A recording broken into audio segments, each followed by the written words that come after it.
Well, good afternoon, folks. We are here today for a Gauntlet review of the Condor Mini Duku.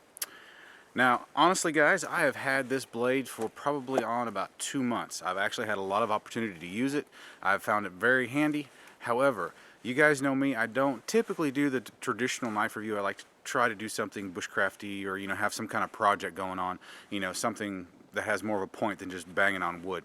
So, and honestly, I've been at a loss about what to do or how to do that until I woke up this morning and I saw a winter wonderland all around me, which is very abnormal for where I live. Anyway, so how could I turn down a winter wonderland like this? Honestly, I still don't know exactly what I'm going to hit up or how I'm going to highlight this blade today. I figure with all the snow, about a half a day in the woods, I figure I probably can come up with something kind of creative. So anyway, guys, join with me and we'll have some fun.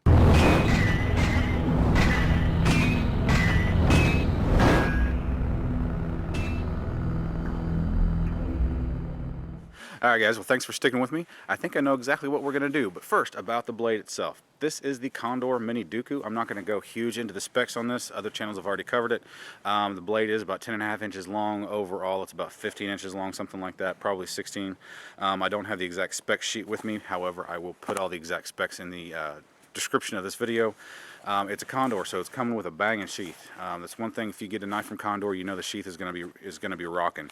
It's not like a Justin Wolf from Wolf Customs type quality, but it's a lot better than something you'd expect to see from like Schrade or something like that. And no offense, Schrade, but yeah. Anyway, the steel is 1075 carbon steel, so it is a machete type steel. It's springy, but it allows you to really beat on it and not have to worry about breaking it. It's not that brittle. Anyway, yeah, what more can I say? It is convex ground. All that stuff out of the way, guys, let's get to work. Alright guys, I don't know how well this is going to translate on camera, and pardon the jerky film work here. My tripod doesn't like me to move it. Anyway, see this ditch right here? My thoughts are, as long as it's below freezing, we're not going to have a huge melt off, so I don't have to worry about runoff or anything like that. So, back to over here. So here's my thoughts. It is about 20-25 degrees out here. We do have a good bit of wind going on from time to time, so getting in this ditch would get us out of the wind. You already have 2 walls, all we need is a third. So, anyway, let's cut up some wood and build us a little bit of a shelter here.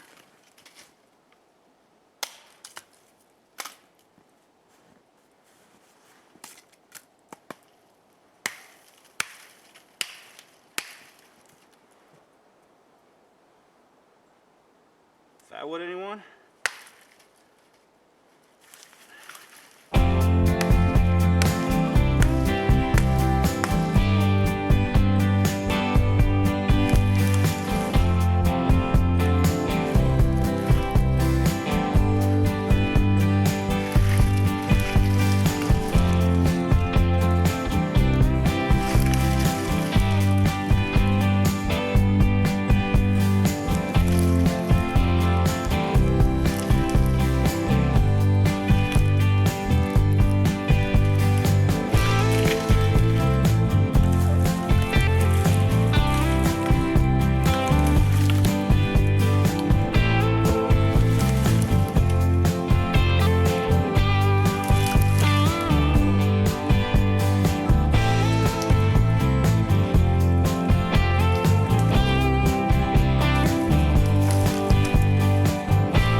I guess it helps if the tree's rotten.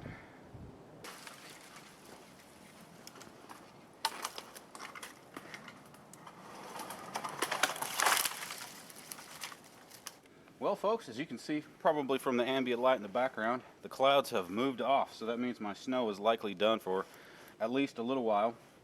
My plan had been, like I previously mentioned, get a good pile of debris over here across the main cross member and the smaller ones here, and then to cut down some pine boughs and lay over the top as to act as kind of like a fine catch, and also cut down some pine boughs to lay over the front to kind of act like a door, and also to create a wall of snow on the front. The whole idea is like an improvised snow cave. There's not enough snow on the ground to actually dig in a cave, but to utilize the snow as an insulator and create maybe not a warm environment, but a survivable environment. Anyway, that being said, since the snow is gone and there's not going to be snow falling to lay down on top of the pine boughs, it would just be irresponsible for me to start cutting on live trees for something just for the sake of demonstration when I can't actually take the project to completion. It would just, like I said, be irresponsible in my opinion. So anyway, but you guys get the main basic idea. And quite frankly, not cutting down some pine boughs is not going to affect the review of this blade in and of itself. But while I do have you at this angle, one thing that I do want to point out about this blade that I really like is obviously it's a lot thinner back here and a lot thicker up towards the tip as far as width this way, which puts a lot of the weight up towards the front, so it's really easy to just, flick your wrist and the weight just kind of takes the cut through. It makes just quick slices through small material really, really easy. All right, let's play around with a little bit of firecraft and wrap this up. This right here, guys, is a great find. It's a standing dead poplar tree. As you can see right up there, those little fine ribbons of inner bark. You got caught up in the branches of the pine tree right next to it. So it's basically vertical, almost. So it's nice and dry, even with the 10 or so inches of snow we've had over the last 12 hours. It's a primo fire making resource in North Carolina. Only thing better in my opinion is fatwood.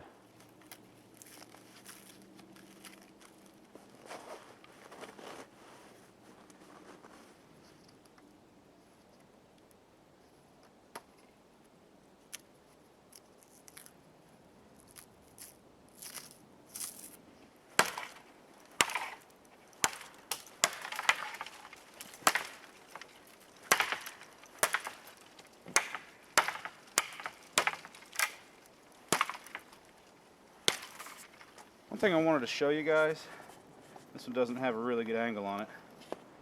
You see me do a lot of chopping. One thing I like about this blade, you can do fine work too. I'm not going to take the time to whip up a bow drill set or make a spoon or anything like that. I don't want this video to be too long. But you can do it with this blade. It obviously would be a little bit more awkward than it would be with, like a regular traditional 4-inch blade, or whatever size bushcraft blade you choose to carry.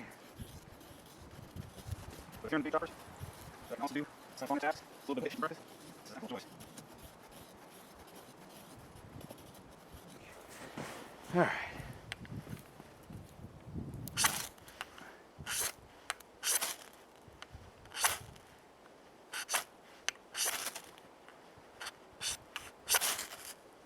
There's a pretty good 9-degree spine on it too. It's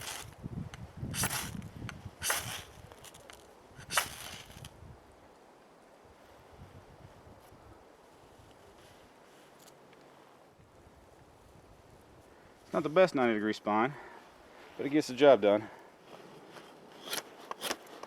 Just to highlight a little bit of that fine work a little bit more. Has a really good bite to it for being as thick of a blade as it is. It's very controllable, and because of that long sweeping edge, you take a lot of material off at once.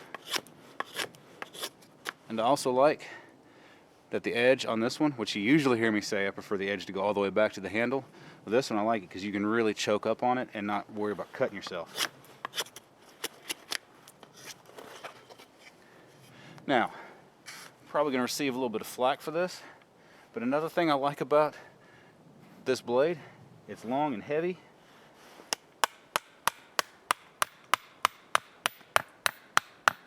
turn on its side.